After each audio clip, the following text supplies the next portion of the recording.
and then returned, like with these horror stories such as abuse and probing, to where they're really scared to death. And the second question?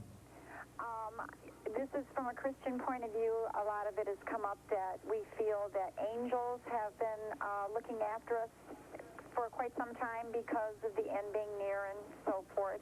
Has that ever been... Religious aspect in a minute. Thank you for calling. First aspect. You got a point? Well, that's highly controversial, and my own fix on that... You think? I think it is extremely rare that anyone has taken on board one of these. I think probably between 90 and 99% of those sort of reports are not what they appear to be. Even with the book by the Harvard psychiatrist? Yes. And so I would say that there have been a few accounts where people have been taken on board. I think it is much rarer than UFO followers would have you think. I was technical advisor on the UFO incident that's playing today on Turner, and I'm convinced that some people have indeed been abducted. Remember, the question isn't, are all the stories true? The question is, are any? The question isn't, are all UFOs alien spacecraft? The question is, are any? Any conflict with religion, as any of you see it? I've seen people who feel conflicted by it. Yes, certain fundamentalist groups say we're the only intelligent life in the universe, and this is the work of the devil. And I don't buy that either. I mean, for them, it's a problem. For me, if you're impressed with the God of our local planet, how much more impressive to think of the God of the local neighborhood. Let's get another call. Virginia Beach, Virginia, with Messrs. Friedman, Greer, and Campbell on our UFO special. Hello. Yes, I'd like to know if there's any truth to the alien ship that crashed and there were 7 bodies and they were taken around to different cities in the United States, and one of them is supposedly still in Langley, Virginia. Well, could you address that? Thank you, Stanton. I'm the original researcher on the so-called Roswell incident. 16 years I've been plugging away at that. Yes, I'm convinced that a saucer crashed, that bodies were picked up and recovered. Where they are now, I don't know. Nobody is telling me. I'm not on the distribution list for the classified documents. Where the wreckage is now, I don't know either. But there is overwhelming evidence that at least one, more likely 2 saucers crashed in New Mexico in 1947. We'll be getting into lots of this, and some of the things discussed we'll be covering as well, and we have another guest joining us. You're watching our TNT special on UFOs. We're in the deserts of Nevada, about 2.5 hours out of Las Vegas, and nothing like Las Vegas. I guess I believe that there were at least 3 alien bodies on board this vehicle. Where it ended up, your guess is as good as mine. Is there real evidence of UFOs? Stay tuned.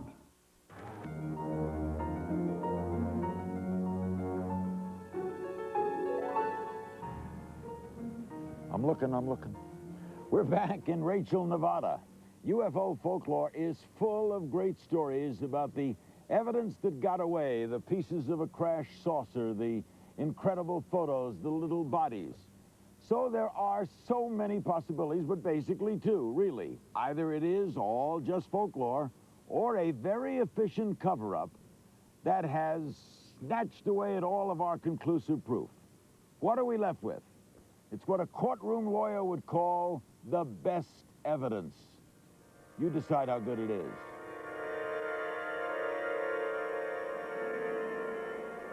Say, do you all have any reports of unknown flying objects over there? No, we haven't. Oh, okay, I was wondering. We supposedly are having quite an invasion over here. Edwards Air Force Base, 1965. What were these military men seeing and chasing? July 1959, Corpus Christi, Texas. What's that bright light in the sky? January 1967, Camarillo, California, on the set of a TV Western. What's that passing behind actor Tony Franciosa? Most UFO evidence in the public domain is fascinating, but inconclusive. Unidentified does not equate to alien spaceship, although many people throughout the world today make that connection. This is amateur tape of an Atlas rocket launch at Vandenberg Air Force Base in California, taped in November 1991, but never shown publicly until now. Shortly after liftoff, a mysterious light seems to approach the rocket and change course at high speed. Now, we are not aware, either here at this magazine or any of the other researchers that I'm acquainted with, in any technology that the United States government at this time has that could duplicate what this object appears to have completed with this missile test. Still photos are also tantalizing. Some definitely stump the experts, especially this one, where the UFO seems to be kicking up dust. But the photographic evidence doesn't settle debate. It stirs more up. It would be so much more interesting if we were being visited than if we're not. But extraordinary claims require extraordinary evidence. We had a flying saucer in our possession.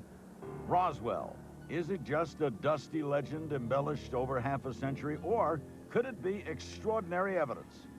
On July 4th, 1947, something did crash on this lonely New Mexico ranch, not far from the Roswell Army Airfield, where A-bombs were stored. The rancher took some of the wreckage to the military. Lieutenant Robert Shirkey saw it and says it was covered with strange symbols.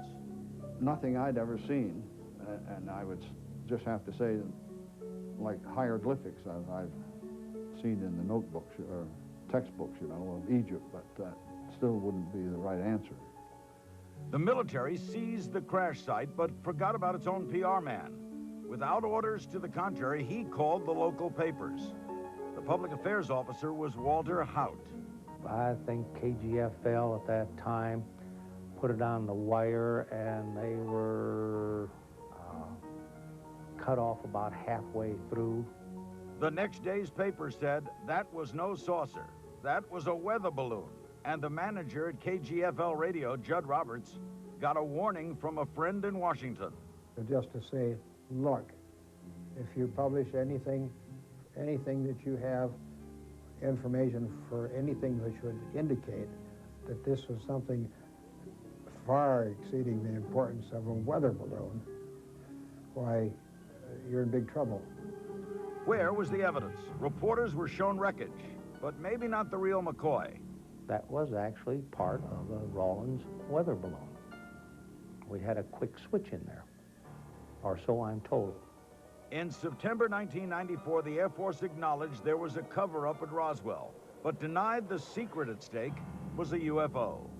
And it was part of what was then a top-secret project known as Project Mogul, designed to use very high-altitude balloons equipped with, in effect, microphones or acoustic sensors to try to detect when the Soviets when the Soviets exploded their first nuclear weapon.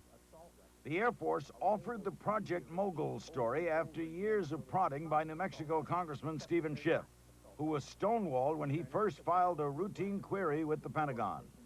Well, the response was not routine. The response was a letter from the Air Force that simply said, that rather curtly, we've sent your letter over to the National Archives. So for them to refer me to an agency that they knew couldn't provide any information, I think was nothing short of a runaround. Many in Roswell today believe the new Air Force explanation is just another facet of a long-running deception. The town now boasts 2 UFO museums, which tell the story a lot of people want to believe. I guess I believe that there were at least 3 alien bodies on board this vehicle that did crash. The Air Force says an internal search uncovered nothing even hinting at a recovered UFO.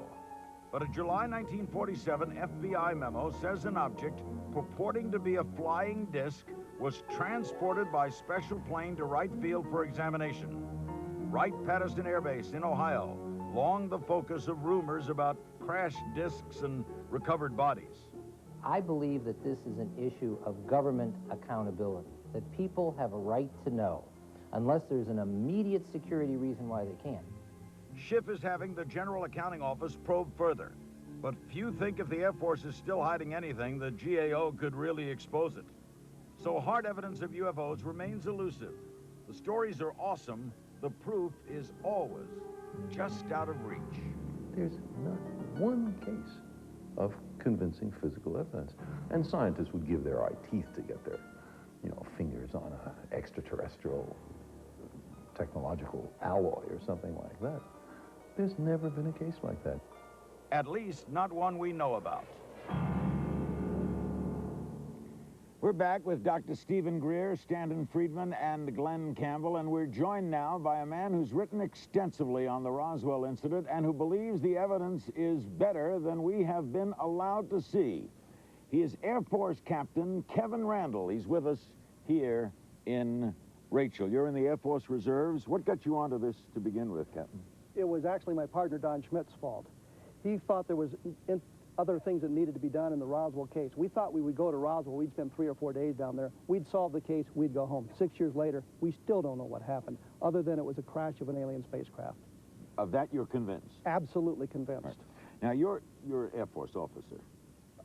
In the inactive reserves, yes. But you were in the active Air Force? Yes, and in the United States Army as a helicopter pilot. What are they hiding? Alien spacecraft. Why? The bodies. I think in 1947, as they said, it was something that needed to be hidden. They wanted an opportunity to exploit it without having to worry about espionage. In 1962, the Brookings Institution did a study of what would happen if people of Earth were contacted by an alien civilization. Of the 15 disciplines, economists, anthropologists, theologians, 14 of them said it would be disastrous for our civilization. We know that the Army participated in civil rights violations in 1947 that they don't want to admit today. And we believe, as other people said, knowledge is power. As long as you know something I don't know, you're more powerful. But Captain, and you co-wrote with Donald Schmidt The Truth About the Crash at Roswell, right? And you feel, and you've advised networks and the like, and you've been prominent in this field for a long time. Why would this great story, as Carl Sagan said, the scientist's story of the millennium, the politician's story of the millennium, wouldn't a president love to go on television tonight and say, yes, they're out there? No, I don't think he would. You don't think so? I think a lot of the problem we have is the news media, the scientific community are afraid of losing their credibility. If you suddenly come out and say, yes, I believe in flying saucers and the United States government has one, and we cannot present you with the hard physical evidence, they don't want to hear that story. If Carl Sagan had that story, he wouldn't break it. If a famous scientist had that story, he wouldn't break it. I think that Carl Sagan has to see physical evidence, and Carl Sagan is not looking at physical evidence. He says, where's the physical evidence? Right. We have 4,500 landing trace cases where the UFOs have interacted with the environment. There is pieces of metal held in private hands, but we cannot get the scientific community to look at this stuff. They all say it doesn't exist. No one likes security unless a case of national interest. So you got to have security during wartime. The A-bomb, which is not far from here, had to be secured, and that was hidden very well. Why does this have to be secured? Impact on society, Larry. We can't neglect that. Based on what? What impact? What would we do if we knew there was life in another universe? How would this change my tomorrow? If they were out there, what would I do? Not go to Los Angeles? Out there, no way. If they're coming here, and if they are abducting people, and if government officials would have to admit they've been lying for 47 years, there goes the next election for all the people who have been lying. So you believe this is a vast political conspiracy between Newt Gingrich and Bill Clinton? They both know this. No, I didn't say that.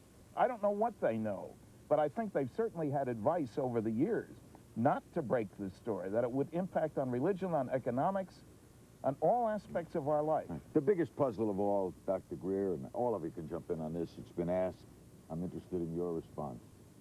Why did they land here and not in Boston? Well, first of all... Well, the fact of the matter is, and this not is Washington. This is commonly said, and what I point out to people is that in 1952, in July, shortly after we detonated the first hydrogen bomb, or around that time, there were 2 weekends in a row where they flew in formation over the White House and the Pentagon. There were Air Force people who saw it, airline pilots, a very well-described phenomenon. But they don't phenomenon. land there. Well, but Larry, they do land all over the country. As Kevin said, there are 4,500 physical trace cases. These are cases. 65 countries where they're seen on or near the ground, and when they leave. If you mean, why don't they land and charge admission to climb on why board? don't they land and land here now? What, you're presuming that they're here to get on your show or to talk to the president or whatever. I presume anything. They're presuming, obviously they want to make contact. Why do they land in deserted areas when there's populated areas? But maybe they don't want to talk to Earthlings. Maybe we're not worth talking to. But you're why also speculate? You're forcing us to speculate about what's in the alien mind. We don't know. If we were talking about other races on Earth, at least we have the commonality of all being human. But now we're talking about an alien race, and the question that's also raised, when they crashed one in New Mexico, why didn't they come back and pick it up? Glenn, has the government made let's say there are no UFOs. Has the government made a mistake in keeping this secret? Yeah, this is generated. Let's say there were no UFOs. They perpetuated if there is a myth, they perpetuated. They have. This is a symptom of the black budget, of excessive government secrecy, where there is no knowledge, then folklore will fill the void. I'm not saying that this is all folklore here, but it would be, and that's probably what's confusing. But let me say something here. I think that the cart is being before the horse here, and that is that in no other area of scientific endeavor do you have to have proof before you begin investigating it openly. And this is a hypocritical standard which I think some people like Carl Sagan have held up.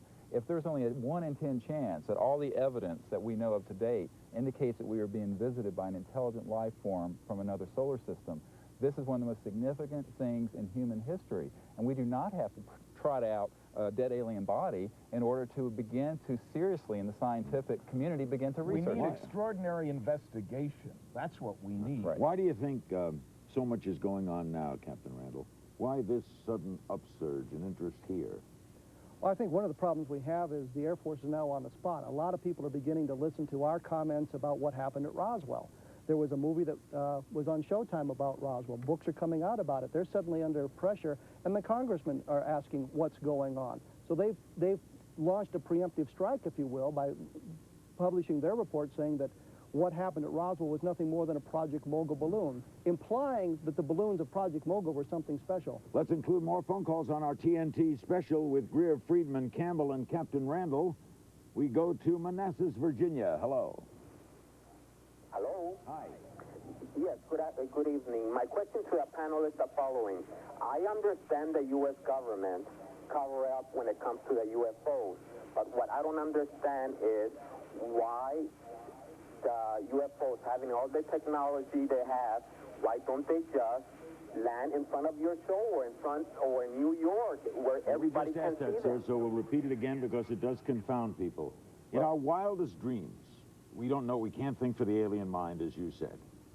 But still. Well, what is it you want, Larry? In my lecture, I don't deal with any of the stuff you've seen, our listeners have seen. I deal with facts and data.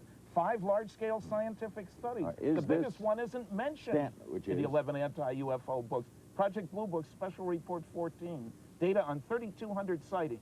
All of the debunkers are aware of it. None of them even talk about it. We don't talk about mysticism, about, strange behavior out in the wild. Would you guess, Stan, that this is an advanced culture that can do things we can't do? Well, certainly. One of the laws you learn when you study technology is that progress comes from doing things differently in an unpredictable way. The future isn't an extrapolation of the past. The nuclear rockets I worked on aren't just better chemical rockets. Entirely new physics. Then isn't it logical to say, when you say, what do you want? Isn't it logical to say they're studying our culture by only visiting remote areas? But they don't only visit remote. They're seen over big cities. They're seen by multiple witnesses. There's sightings right over New York. Larry, if you look at the congressional testimony of 1968, 12 scientists. There's loads of reports, multiple witness sightings over big cities, radar sightings, sightings by astronomers, by pilots, by meteorologists. Whatever you want, it's there if you look. Spring Valley, New York, for our panel. Hello. Yes, hi, Larry. I have a question for your general panel. I understand there's an area not far from where you are in Groom Lake called Area S4. And this Area S4 supposedly has even more high-tech covert black projects in operation right now. I was wondering if any of the panel knows about this. Thank you, sir. Glenn? That story comes from the story of Bob Lazar, that he claims that these craft he worked on were at Area S4. I have not heard that from other sources, however. Papoose Lake is a very good place to have a secret saucer base. It's many miles behind even Groom Lake. All these people, these 1,500 who work at this Air Force base here, keep this secret? They fly back and forth to Las Vegas? They have the fear of God. They were flown out here this morning? Not this morning, it's a weekend, but on weekdays, yes. Well, let's take it a step further. What happens if they're working on a secret airplane? Okay. Nothing to have to do with flying saucers, but they're working on a secret airplane. Aren't they keeping that a secret? And they kept the A-bomb, a great secret. Right. One of the tens of thousands of people. But let me point out, you don't have to look into a secret area. From the last 3 years, there have been hundreds of videotapes of these objects maneuvering over 22 million people in Mexico City. And so it's not a question of being remote or even in secret areas. If I flew a small plane over there now, what would they do to me? You'd lose your license, probably. Like flying over the White House. We'll be right back with more and more of your calls. We've got a full hour to go. This is our special live in Rachel, Nevada. We'll be right back.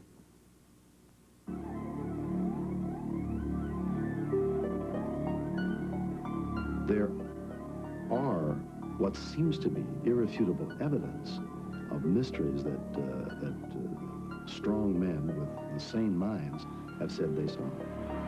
Sensational stories and chilling allegations after this.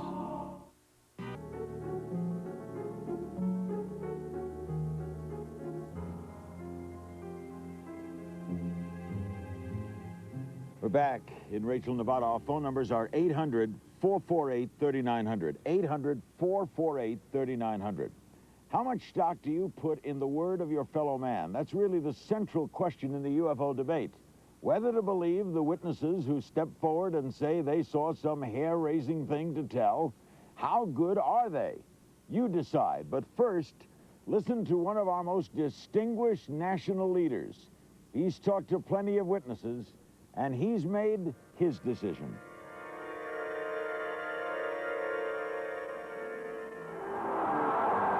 I think the government does know. Barry Goldwater, senator, presidential candidate, and believer. I can't back that up, but I think that at Wright-Patterson Field, if you could get into certain places, you'd find out what the Air Force and the government knows about UFOs. From his ham radio shack outside Phoenix, the senator disclaims direct knowledge of UFOs, but he does confirm a disturbing story about an exchange with General Curtis LeMay. Reportedly, a spaceship landed, and it was all hushed up, quieted, and nobody have never heard about much of it. I called Curtis LeMay, and I said, General, I know we have a room at Wright-Patterson where you put all this secret stuff. Could I go in there? I've never heard him get mad, but he got madder than hell at me, cussed me out, said, don't ever ask me that question again. The most arresting arguments for the reality of UFOs come not from photos or documents, but witnesses, like Robert Dean, retired Sergeant Major, U.S. Army. Dig into this thing and tell the American people the truth. Dean was attached to NATO in Paris in the 1960s. He says a series of UFO incidents over Eastern Europe almost touched off World War III because each side thought they were seeing a secret weapon from the other side. NATO finally launched secret UFO study, says Dean, and in 1964, he saw the astounding result. I couldn't believe my eyes because it confirmed everything I had ever suspected, that we were really not alone, and apparently the human race had never been alone. And the reality of this thing, the fact that we were dealing with several high-technology extraterrestrial civilizations, and the technology that they had demonstrated repeatedly to the Soviets and to the NATO forces was literally beyond belief. By appearing here, Dean, who now lives in Tucson, is violating his national security oath.